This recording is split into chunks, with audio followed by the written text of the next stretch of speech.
자, 이 주택시장 안정 대책이 이제 하여튼 전에도 말씀드렸지만 이제 종부세 강화 그리고 이제 대출 규제 또 공급 이렇게 크게 세 부분으로 나뉘었는데 먼저 종합부동산세 강화 이 부분을 좀 분석을 해보도록 하겠습니다. 자, 교수님, 자 강화했습니다.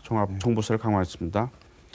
자, 이 종부세 강화가 이 부동산 시장의 과열을 막고 또 이제 조세 저항이 부분적으로 심한데 이 조세 정의를 실현하는 방법이 된다라고 생각을 하시는지요? 예, 먼저 조세 정의에 대한 이 정확한 정의가 필요합니다만 네. 불행히도 조세 정의가 무엇인지에 대해서 정의를 해놓은 곳이 없고 네. 많은 경우 조세의 공평성을 조세의 정의로 사용을 하고 있습니다. 네. 조세의 공평성이라고 하는 것은 부담 능력이 동일한 사람은 조세 부담을 동일하게 하자는 것이고 네.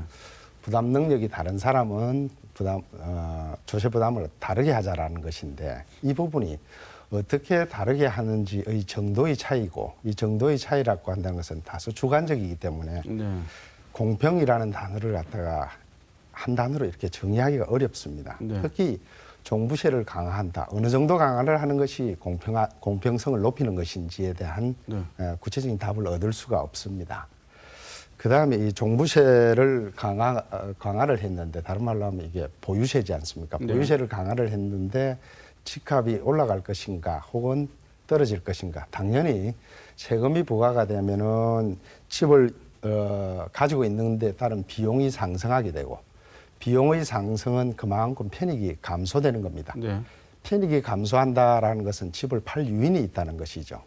집을 팔 유인이 있다, 즉 매도자가 많아질 가능성이 높다는 겁니다. 그래서 이 종부세의 강화는 집값 하락을 이끄는 신호 역할을 하는 것은 분명합니다. 네. 하지만 집을 파는데 만약에 비용이 많이 발생한다면 네. 거래 비용이겠죠. 네. 거래 비용이 많이 발생을 한다면 집을 팔고 싶어도 팔 수가 없습니다. 네. 그래서 단기적으로는 어느 정도 효과가 있을 수도 있지만 중장기적으로는 글쎄 효과가 저는 단정하기가 어렵다라고 생각이 듭니다. 네. 장기적으로 보면 좀 지켜봐야 될 것 같은데요. 그래서 제가 좀 더 가까운 전망을 한번 여쭤보고 싶습니다.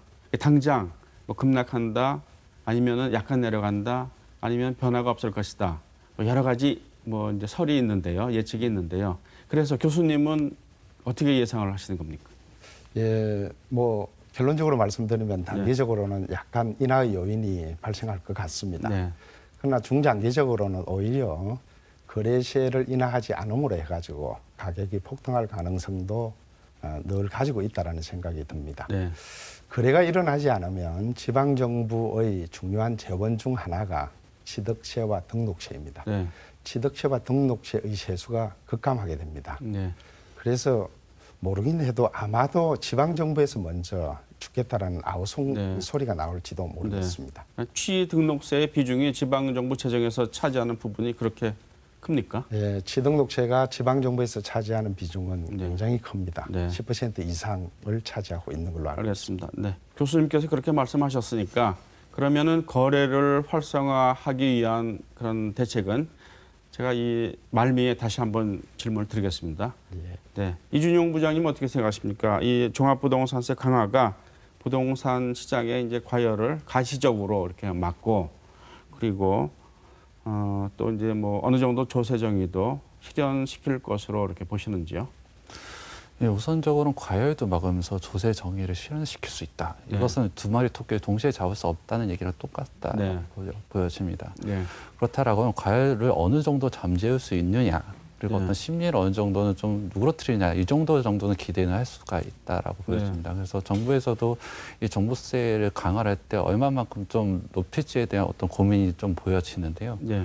근데 이런 것들에 대한 고민이 어떻게 보면은 이게 매매 시장만 봐야 될 것이 아니라 네. 임대 시장도 봐야 된다라는 겁니다. 네. 왜냐하면은 보유세가 늘어나게 되면은 이거에 대한 어떤 보유세 어떤 부담을 임차인에게 전가시킬 우려도 있기 때문에 그렇습니다. 네. 특히 이제 서울과 같은 지역은 이제 임대인 우위 시장이기 때문에 임대인이 아무리 어떤 그런 보유세가 늘어나지만 그 부담을 이제 임대료의 정가를 시키게 되면은 그런 네. 임대 우위 시장에서는 임차인이 그걸 부담을 할 수밖에 없는 그런 상황이라는 겁니다. 그렇기 네. 때문에 무조건 이 두 마리 토끼를 다 잡아야 된다라는 어떤 네. 그런 강박관념을 가지고 쳐다보기보다는 네. 이제 종합적으로 이것을 판단을 해야 될 필요가 있어 네. 보입니다. 네, 알겠습니다. 이 효과가 가시화된다고 전제할 때 어느 정도 기간이 지나야지 집값이 뭐 급락을 하든 아니면 조금 내려가든 어떤 신호가 드러날 것으로 예상하시는지요? 이론적으로는 조세가 부과가 되면 바로 자산 가치에 바로 영향을 미치게 됩니다. 그래서 네. 이게 어떤 조세가 부과가 된다면 얼마만큼 1년 뒤든 2년 뒤든 그런 효과를 기대하는 게 아니라 바로 가격에 반영이 되는데 그게 실질적으로 해당되는 시장에 네. 받아들여지느냐 말하냐는 그쪽의 어떤 시장의 어떤 수급 여건에 따라 달라져 있기 네. 때문에 이것은 이제 어떤 수요가 존재하거나 공급이 네. 부족한 지역 쪽으로 이제 많이 어떤 영향을 미칠 것 같고 그렇지 네. 않다라고 아는 지역은 어떤 영향이 그렇게 많아 보이지는 않아 보입니다. 네, 알겠습니다. 말하자면은 종부세 강화 이 방안이 적절한 것인가라는 데에서 이제 뭐 이론이 많습니다만 이 부분도 한번 좀 봤으면 좋겠습니다. 이제 종부세 강화를 했다고 그러는데 실제 강화한 것인가? 그러니까 예를 들어서 1주택자의 경우에 이제 공시가격에서 그 공제 구역을 뺀 다음에 나머지 액수에다가 공정시장 가액 비율 80% 그러니까 0.8을 곱한 것이 그 과표 아닙니까? 그러면은 이래서 이제 해당되는 사람이 종부세를 내야 되는데 여기에 해당되는 사람이 도대체 몇 명이냐? 뭐 하여튼 10매덕, 뭐 18억, 20억 이렇게 이런 집을 가져야지 종부세를 내는데 뭐 그 효과가 과연 있겠느냐 이런 지적이 많지 않습니까? 또 이제 부부 공동 명의를 하면은 또 갈라지니까는 네. 또 종부세를 피할 수 있는 여러 가지 이제 방법도 있다고 그러고요. 실제로 강화된 건 맞나요? 어떻게 보십니까? 실질적으로는 강화된 것은 맞겠죠. 네. 근데 기본적으로 종부세 강화가 바람직한 방향인지인데 네. 많은 학자들이 컨센서스를 이루고 있는 부분이 있습니다. 부동산과 관련해서는 보유세는 강화를 하고 네. 거래세는 인하하는 것이 맞다는 네. 것이고 네. 그러한 취지에서 본다면 종부세를 강화한 것은 바람직한 네. 방향으로 보입니다. 네. 우리 사회자님이 말씀하셨다시피 이 종부세는 개인별로 과세를 합니다. 네. 그래서 실제 공시지가와 현실의 시가 사이에는 약간의 괴리가 있죠. 그래서 종부세 부과 대상이 되려면은 1세대 1주택의 경우에는 네. 시가로는 한 13억 정도 나야 됩니다. 네. 그런데 개인별로 과세를 하다 보니까 부부 공동 명의를 한다면 50%씩이니까 13억의 2배라면 26억까지는 종부세를 회피할 수 있는 방안도 현실적으로 존재를 하거든요. 네.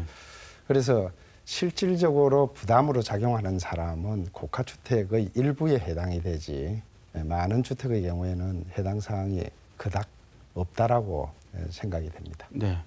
이준영 부장님, 이 부분 어떻게 생각하시고 또 이제 대구 지역의 경우에는 이렇게 종부세를 내야 되는 그런 가구가 대충 어느 정도 됩니까? 뭐 거의 없다고들 얘기를 하는데 실제로 어떻습니까?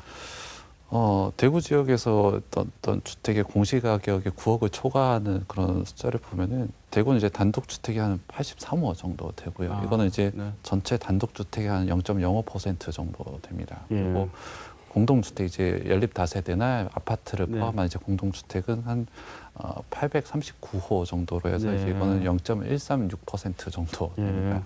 그래서 전체적으로 보게 되면은 이제 전체는 이제 대구 전체적으로 보면은 9억 공시가격이 9억 이상인 가격은 주택은 이제 922호 정도 돼서 전체 0.1% 정도가 이제 대상에 적용되는 어떤 주택이라고 볼 수가 있지만 이제 인별로 이제 어떤 다주택 주택을 보유하는 숫자가 다르기 때문에 이것은 이제 달라질 수도 있습니다. 어떤 대상자라고 보기엔 어렵고 달라진다면 더 줄어들 수 있다는 더 많아질 수 많아질 있습니다. 수 있다. 왜냐하면 공시가격 9억 이하인 주택을 여러 채를 보유하고 있다라고 네. 하면 네, 이제 그렇군요. 늘어나게 되는 거죠. 네, 알겠습니다.